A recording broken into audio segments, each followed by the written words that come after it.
আমরা দাবি জানিয়েছিলাম যে পরীক্ষার 14% মানুষ ত্রিপুরাতে আজ বেকার, 14% রেকর্ড। আজকে ত্রিপুরার মানুষ বেকার, তাদের কাছে পয়সা নেই। তা সত্ত্বেও 1000 টাকা করে এখানে ফর্ম বিক্রি করা হয়েছে এবং তারপরেও আমরা বলেছিলাম যে পরীক্ষাটা যাতে বাইরের রাজ্যেতে না করে এই রাজ্যে করা হয়, কারণ আমরা জানি যে ছেলেমেয়েদের কাছে পয়সা নেই এবং বাইরের রাজ্যে গিয়ে পরীক্ষা দিতে আসা যাওয়া এবং গিয়ে থেকে পরীক্ষা দিয়ে আসায় মোটামুটি 10 থেকে 15,000 টাকা খরচা।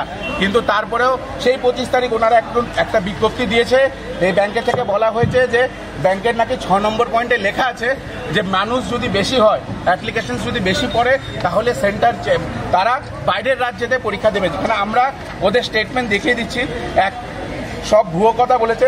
এখানে এক্সামিনেশন সেন্টারে 1 নম্বর পয়েন্টে লেখা, দি examination will be conducted only in ভেনিউজ in following place across the state of Tripura, Agartala.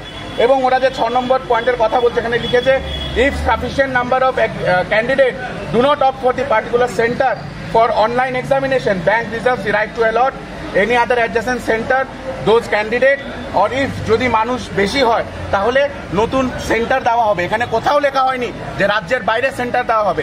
এখানে প্রথম পয়েন্টেই বলা হয়েছে যে পরীক্ষা ত্রিপুরাতে হবে এবং আগরতলাতে হবে। আপনারা দেখুন, তা সত্ত্বেও এখানে যে বিজেপির দালালকে চেয়ারম্যান হিসাবে বসানো হয়েছে, তার নিজের ছেলে পরীক্ষা দিচ্ছে, অন্যান্য অনেক স্টাফ আছে যাদের নিজের ছেলে পরীক্ষা দিচ্ছে।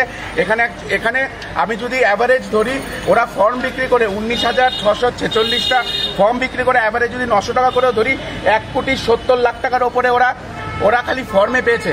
আমার প্রশ্ন হলো কিসের স্বার্থে রাজ্যের ছেলেমেয়েদের সঙ্গে এভাবে ছিনিমিনি খেলা? এবং তারা যে বাইরে পরীক্ষা নেবে, এই পরীক্ষার বিজ্ঞপ্তি তারা জানিয়েছে 23 তারিখ।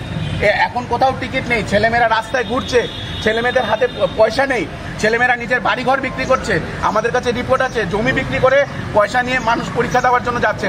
আমরা অবিলম্বে আজকে এই পরীক্ষা বাতিল করতে হবে, নাহলে সেন্টার চেঞ্জ করতে হবে, না হলে আমরা আজকে এই ব্যাংকে তালা ঝুলিয়ে দেব। যুব কংগ্রেস।